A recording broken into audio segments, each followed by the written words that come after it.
The morning sun cast long shadows across the cobblestones of Windsor Castle as Sergeant James Mitchell adjusted his red tunic for the 100th time. 23 years of faithful service to the crown had taught him that every detail mattered, every button polished to perfection, every movement calculated and precise.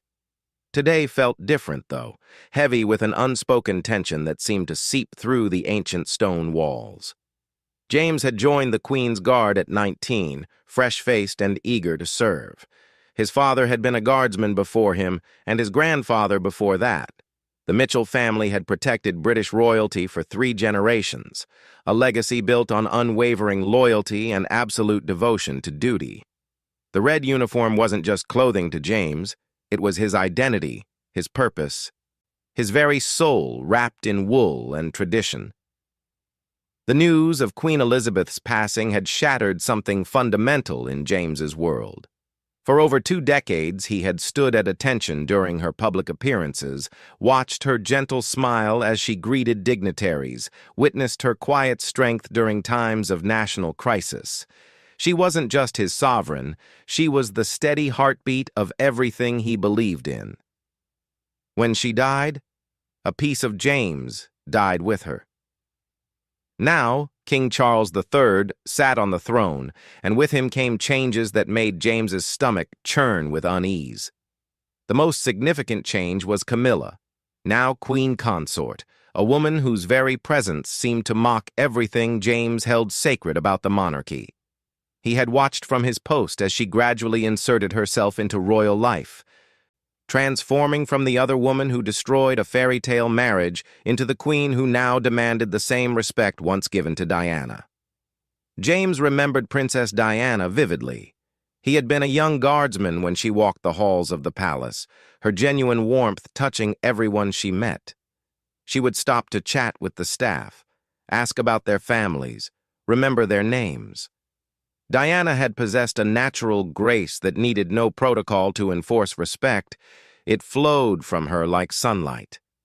The people loved her not because they had to, but because she gave them every reason to do so. Camilla was different. Where Diana had been warm, Camilla was calculating. Where Diana had been spontaneous, Camilla was rehearsed. James had observed her for years now, watching as she played the role of devoted companion while photographers captured every carefully staged moment. To him, she represented everything artificial about modern royalty, a stark contrast to the authentic nobility he had sworn to protect. The morning briefing in the guardhouse was tense. Captain Reynolds, a man James had served under for 15 years, looked uncomfortable as he read from the official protocol sheet. The upcoming ceremony would be Camilla's first major public appearance as Queen Consort, and every detail had to be perfect. Dignitaries from across the Commonwealth would be watching, and any mistake would reflect poorly on the entire institution. "Remember, gentlemen," Captain Reynolds said, his voice carrying the weight of tradition, "today we represent centuries of British excellence. The eyes of the world will be upon us." His gaze lingered on James for a moment longer than necessary. Reynolds knew his sergeant better than most, understood the conflict brewing beneath the perfectly pressed uniform. As the guards took their positions, James felt the familiar weight of his bearskin hat and the comfort of his rifle against his shoulder. These physical anchors had grounded him through countless ceremonies, but today they felt heavier, as if the very air around him had thickened with expectation and dread. The first guests began arriving in their polished carriages, stepping out onto the red carpet that had been rolled across the courtyard. James watched from his position, noting the careful smiles and practiced waves, the way each person performed their role in this grand theater of monarchy. Everything was choreographed, everything calculated to project an image of stability and continuity. But James knew the truth that lay beneath the pageantry. He had seen the private moments, witnessed the arguments behind closed doors, observed the careful management of public opinion. The monarchy he served was not the same institution his grandfather had protected. It had become something else, something that prioritized image over substance, politics over principle. When Camilla's car pulled into the courtyard, James felt his jaw tighten involuntarily. She emerged with practiced elegance, her smile perfectly calibrated for the cameras. Every gesture was smooth, every movement designed to project queenly dignity. Yet to James, it all felt like an elaborate performance. A skilled actress playing a role she had studied but never truly inhabited. The ceremony began with the traditional fanfare, trumpets announcing the arrival of the new queen consort. James stood motionless in his assigned position, but his mind raced with memories of similar ceremonies when Queen Elizabeth had been the center of attention. There had been something different then, a genuine reverence that filled the air like incense. Today felt hollow by comparison, as if everyone was going through the motions of respect without feeling its substance. As Camilla moved through the formal presentations, accepting congratulations and well wishes from the assembled dignitaries, James observed her interaction with each guest. She was competent, he had to admit, hitting all the right notes and saying all the proper words. But competence wasn't the same as legitimacy in his eyes. Anyone could learn the steps of a dance. That didn't make them a dancer. The pivotal moment approached as the ceremony moved into its final phase. According to the established protocol, all guards were expected to participate in a traditional demonstration of loyalty. It was a symbolic gesture that had been performed for centuries, a physical manifestation of the bond between the crown and its protectors. James had participated in this ritual countless times, but never with such reluctance weighing down his limbs. Captain Reynolds caught his eye from across the courtyard, a subtle reminder of duty and expectation. James could see the concern in his commander's face, the recognition that something was amiss with his most reliable sergeant. Reynolds had been a mentor to James, guiding him through promotions and personal crises, always emphasizing the importance of putting duty before personal feelings. The crowd fell silent as the moment arrived. James could feel hundreds of eyes upon him, sensed the weight of history pressing down like a physical force. In his mind, he heard his father's voice reciting the guard's oath, the solemn promise to protect and serve with honor above self. But whose honor was he protecting now? The institution he loved, or the woman who had transformed it into something unrecognizable? Camilla's gaze swept across the assembled guards, her expression serene and confident. She expected their loyalty as her due, anticipated their compliance as a foregone conclusion.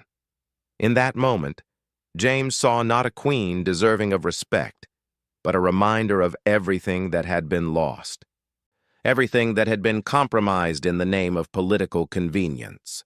The command came, clear and unmistakable, echoing across the silent courtyard with the force of tradition behind it. The words hung in the air like a challenge thrown down before an ancient altar. James Mitchell stood frozen as the command reached his ears, his 23 years of military conditioning warring against something deeper and more primal rising from within his chest.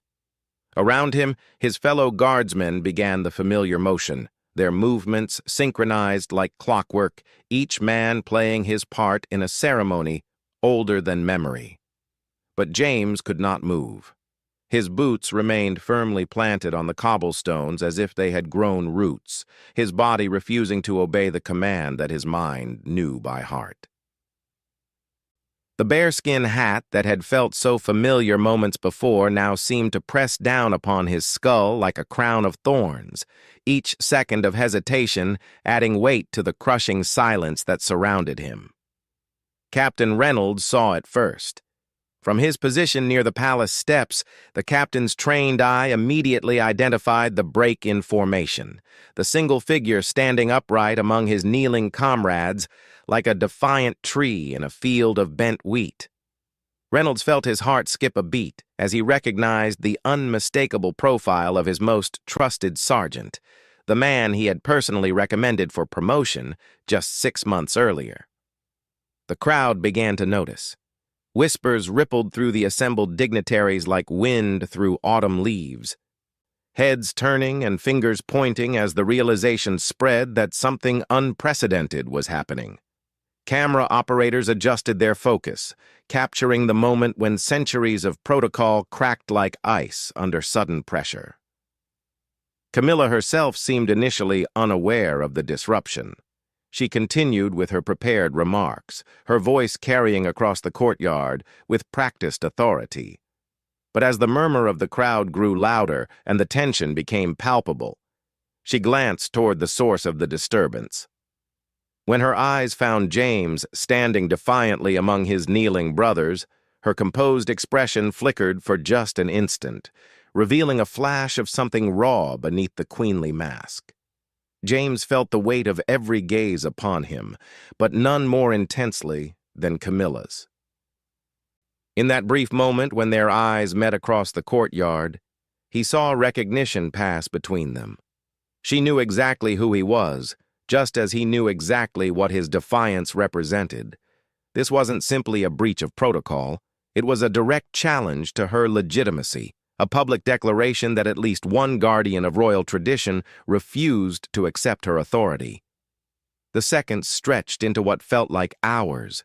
James could hear his own heartbeat thundering in his ears, could feel sweat beating beneath his heavy uniform despite the cool morning air. Every instinct screamed at him to kneel, to save himself and everyone else from the embarrassment and consequences of this moment. But something stronger held him upright, something that connected him to his grandfather's stories of serving a real queen, to his father's tales of protecting genuine nobility. Behind him, James could sense the confusion and concern of his fellow guardsmen. These men were his brothers in arms, soldiers who had stood with him through countless ceremonies and celebrations. He knew that his actions were putting them in an impossible position, forcing them to choose between loyalty to their comrade and obedience to their sworn duty. The weight of that knowledge pressed upon his shoulders, but still he could not make himself kneel. Captain Reynolds made a decision that would haunt him for the rest of his career. Breaking from his position, he strode across the courtyard with quick, measured steps that spoke of barely contained urgency. His face was a mask of military discipline, but James could read the storm brewing beneath his commander's calm exterior. Reynolds had served the crown for 30 years, had never seen anything like this, had never imagined that one of his own men would create such a crisis.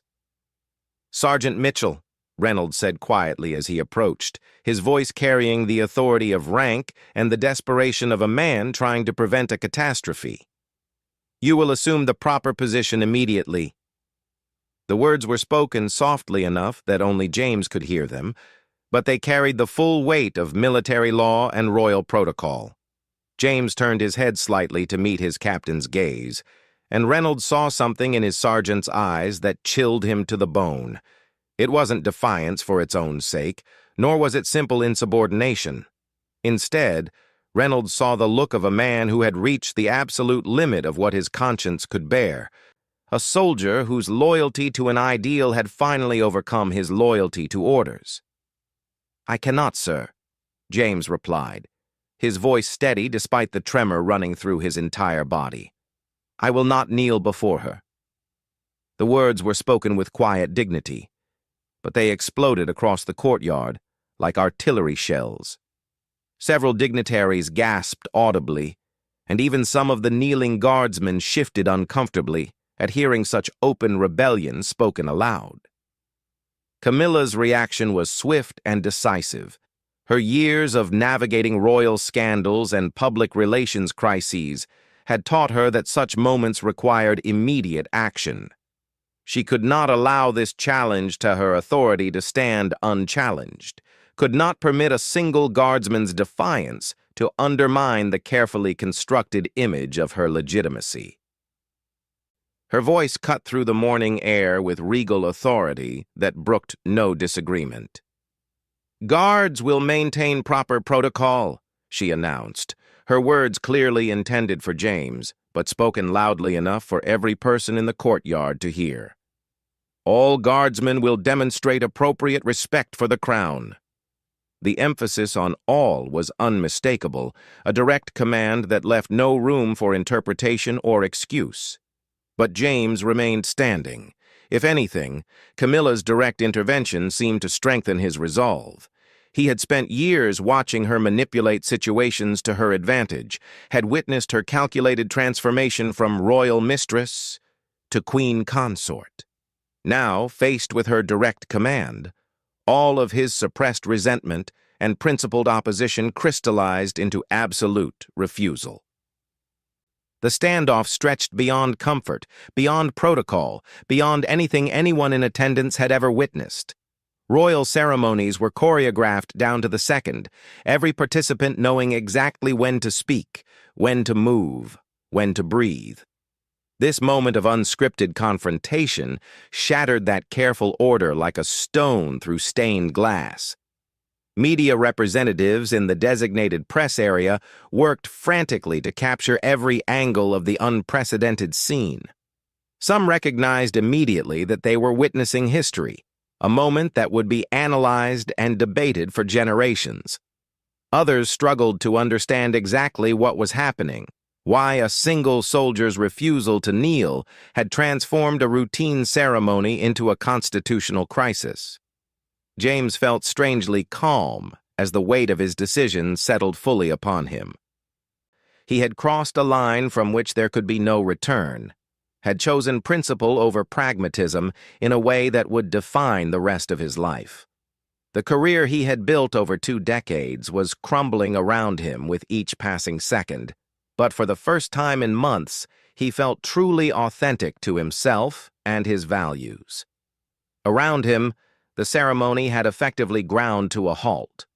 No one seemed quite sure how to proceed, how to restore order to a situation that had no precedent in modern royal history. Camilla stood frozen in place, her queenly composure beginning to crack under the strain of public humiliation. Captain Reynolds looked between his sergeant and his sovereign, trapped between competing loyalties and impossible choices. The morning sun climbed higher in the sky, casting new shadows across the courtyard where tradition and rebellion faced each other in silent combat. James Mitchell, grandson of guardsmen and son of guardsmen, stood alone against the weight of history and protocol, his refusal to kneel becoming a symbol of something larger than himself, something that would echo far beyond the walls of Windsor Castle.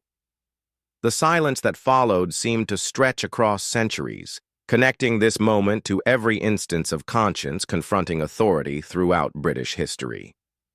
James Mitchell stood as still as the ancient stones beneath his feet, but inside his mind raced with the magnitude of what he had unleashed. This was no longer simply about kneeling or standing. It had become a public referendum on legitimacy, loyalty, and the very meaning of honor in modern Britain. Captain Reynolds made a choice that would define both their futures. Instead of ordering James's immediate arrest, he stepped closer to his sergeant, positioning himself slightly between James and the increasingly agitated crowd. "Sergeant," he whispered urgently, "think about your family, your pension, your future. Is this worth throwing everything away?" The words carried genuine concern beneath their military authority. But James had already considered these consequences during the endless nights of doubt that had led to this moment. "Sir, my grandfather served Queen Victoria. My father served Elizabeth II.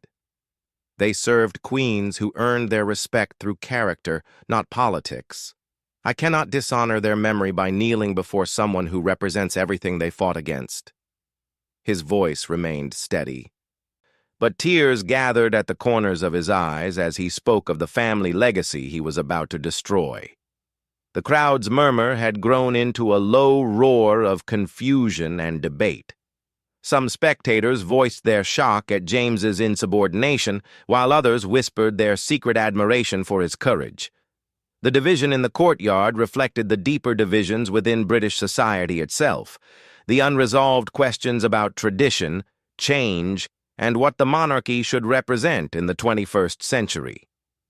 Camilla, recognizing that every second of inaction weakened her position, made a decision that revealed the steel beneath her carefully cultivated image. She stepped forward, her voice carrying clearly across the courtyard as she addressed James directly. "Sergeant Mitchell, your service to the Crown has been noted and appreciated. However, the Crown requires obedience from all its servants. You will kneel now, or you will face the consequences of your defiance." The use of his name sent a chill through the assembled crowd. It transformed what might have been dismissed as a moment of confusion into a personal confrontation between the Queen Consort and a specific individual. James felt the full weight of royal authority pressing down upon him, but also recognized that Camilla's public challenge had trapped them both in a confrontation that could only end one way. "Your Majesty," James replied, his voice carrying clearly in the hushed courtyard, "I have served the Crown faithfully for 23 years. I have protected it, honored it, and sacrificed for it. But I serve the Crown as an institution, not any individual who claims to wear it. And my conscience tells me that kneeling before you would dishonor everything that Crown represents." The words hit Camilla like physical blows. In front of hundreds of witnesses and countless cameras, a common soldier had publicly questioned her right to royal respect.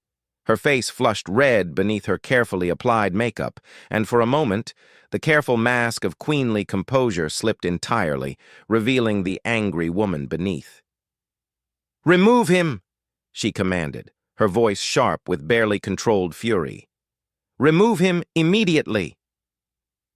The order echoed across the courtyard with all the authority she could muster, but it also revealed her desperation to end this humiliating confrontation. Captain Reynolds hesitated. Military protocol demanded immediate compliance with royal commands. But something in the way Camilla delivered the order troubled him deeply. He had served long enough to recognize the difference between legitimate authority and petulant rage, and this moment felt more like the latter. Still, his duty was clear, even if his conscience was conflicted. "Sergeant Mitchell," Reynolds said formally, "you are relieved of duty and will report for disciplinary action." But as he spoke the words, he placed a gentle hand on James's shoulder, a gesture of respect that spoke volumes about his true feelings. James nodded slowly, accepting his fate with dignity that contrasted sharply with the chaos surrounding him. He began the long walk across the courtyard toward the guardhouse, each step measured and deliberate. He would not give his critics the satisfaction of seeing him skulk away in shame or hurry away in fear. As he walked, something unexpected happened. One of the kneeling guardsmen, a young soldier named Private Harrison, whom James had mentored, slowly rose to his feet. Then another guardsman stood, and another, until nearly half the formation was upright again, their silent solidarity with their sergeant creating a new crisis within the original crisis. The sight of multiple guards refusing to maintain the required position sent shockwaves through the assembled crowd. What had begun as one man's act of conscience had apparently inspired others to question their own participation in what they now saw as an illegitimate display of authority. The carefully orchestrated ceremony was collapsing into something unprecedented and uncontrollable. Camilla stared in horror as her moment of triumph transformed into a public relations nightmare. The image of multiple guards refusing her implicit command would dominate news coverage for weeks, undermining every effort to establish her authority and legitimacy. Her hands shook with barely controlled rage as she watched her carefully planned ceremony dissolving into chaos. Captain Reynolds found himself facing an impossible situation. He could not arrest half his command, could not explain away this level of coordinated defiance, could not restore order to something that had fundamentally broken. The institution he had served faithfully for 3 decades was fragmenting before his eyes, and he was powerless to prevent it. James reached the edge of the courtyard and turned for one final look at the scene behind him.